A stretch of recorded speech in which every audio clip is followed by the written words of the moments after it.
لاہور میں موجود نواز شریف کی رہائش گاہ کو ریونڈ محل کہا جاتا ہے۔ یہ نواز شریف کی والدہ کے نام پر ہے۔ ریونڈ محل کا احاطہ 1700 ایکڑ یا 13,600 کنال ہے۔ ملحقہ خریدی گئی زمین بھی شامل کی جائے تو 25,000 کنال سے زائد بنتی ہے۔ یہاں جانے کے لیے ایک خصوصی گیٹ بنایا گیا ہے جس پر نواز شریف کی والدہ بیگم شمیم شریف اور بیٹی مریم نواز کے نام بڑے بڑے حروف میں کندہ کیے گئے ہیں۔ شاہی رہائش گاہ میں 3 باورچی خانے، 3 ڈرائنگ روم، 1 سوئمنگ پول، 1 مچھلی فارم، 1 چھوٹا سا چڑیا گھر اور 1 جھیل شامل ہے۔ اس علاقے میں میاں شریف نے جو زمین خریدی اس کو قومی خزانے سے پیسے خرچ کر کے جدید سہولیات سے آراستہ کیا گیا۔ اس رہائش گاہ میں تقریباً 1500 ملازمین کام کرتے ہیں جن کی مجموعی ماہانہ تنخواہ کروڑوں روپے بنتی ہے۔ وزیر اعظم نواز شریف جب دوسری بار وزیر اعظم بنے تب انہوں نے ریونڈ محل کی تعمیر و آرائش پر خصوصی توجہ دی۔ تعمیرات کا یہ کام FWO کو سونپا اور ہنگامی بنیادوں پر اس کام کی تکمیل کے احکامات جاری کیے گئے۔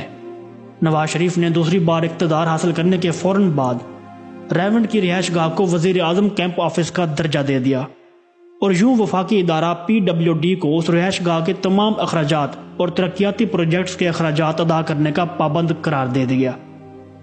اس حوالے سے برطانیہ کے اخبار سنڈے ٹائمز میں ایک مضمون شائع ہوا تھا جس میں لکھا گیا کہ ریونڈ میں ہزاروں ایکڑ رقبے پر پھیلی ہوئی نواز شریف کی جائیداد ایک ایسے شخص کی جانب سے اپنی دولت کی بے جان نمود و نمائش ہے جو غریبوں کی زندگی بدل دینے کے نظریے کے ساتھ فروری 1997 میں برسر اقتدار آیا تھا۔ ناظرین گرامی، شریف خاندان نے ریونڈ کی زمین 13 کروڑ روپے میں خریدی تھی۔ اس سے قبل 26 جولائی 1992 کو اسلام آباد سے ایک شاہی فرمان جاری ہوا تھا۔ یہ فرمان کمشنر لاہور ڈویژن کے نام تھا۔ وزیر اعظم سیکریٹریٹ نے اس فرمان کے ساتھ کمشنر لاہور کو سرکاری خزانے سے 5 کروڑ روپے جاری کیے تاکہ وہ شریف خاندان کی ریونڈ میں واقع اس عالیشان رہائش گاہ کو لاہور سے جوڑنے والی سڑک کی حالت کو بہتر بنائے۔ اور اس کے بعد فوراً ایک اور حکم نامہ جاری ہوا اور ساتھ ہی مزید رقم بھی جاری کر دی گئی۔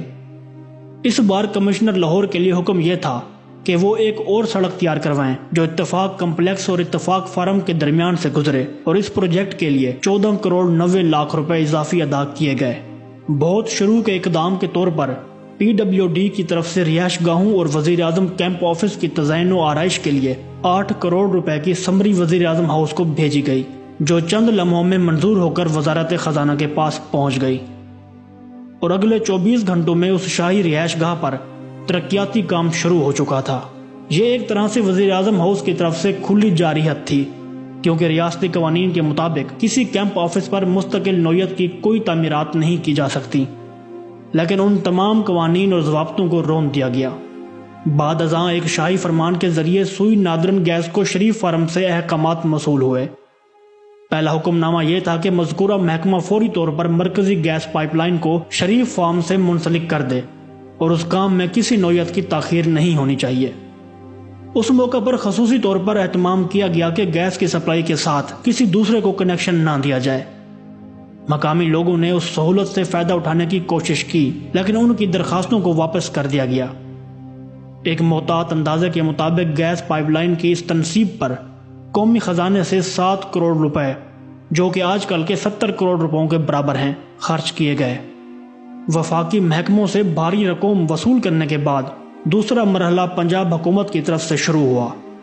وزیر اعظم کے بھائی میاں شہباز شریف نے ضلع کونسل لاہور کو ایک حکم جاری کیا جس میں کہا گیا تھا کہ ضلع کونسل فوری طور پر 20 فٹ کارپیٹڈ سڑک تیار کروائے جو شریف فارم کے درمیان سے گزرے۔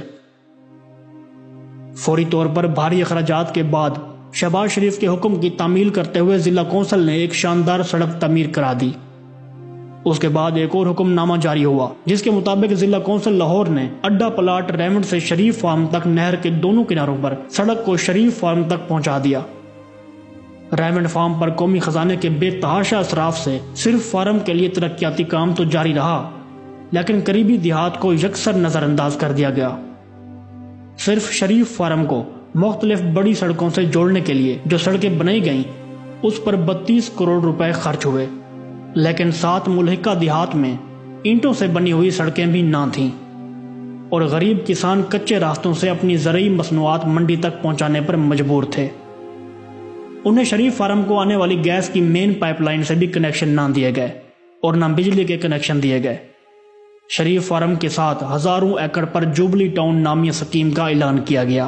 حالانکہ حکومت پنجاب کے اعلان کردہ جوہر ٹاؤن سکیم اور سبزہ زار سکیم ابھی تک مکمل نہیں ہو سکی تھی، لیکن جوبلی ٹاؤن کا منصوبہ صرف اس لیے بنایا گیا کہ شریف خاندان نے جو زمین بہت کم نرخوں پر خرید کر سرکاری خزانے سے ترقیاتی کام کروا کر قیمتی زمین میں تبدیل کرا لی تھی، اس کو جوبلی ٹاؤن میں شامل کر کے اربوں روپے کمائے جائیں۔ اس عظیم الشان منصوبے کے لیے مجموعی طور پر 80 دیہات کا پانی بند کر دیا گیا، ایک نہر کو اپنے مفاد میں پختہ کرنے کے لیے، جس کے باعث کسانوں کی تیار فصلیں سوکھ گئی تھیں اور ان کے مویشی پانی کو ترس گئے۔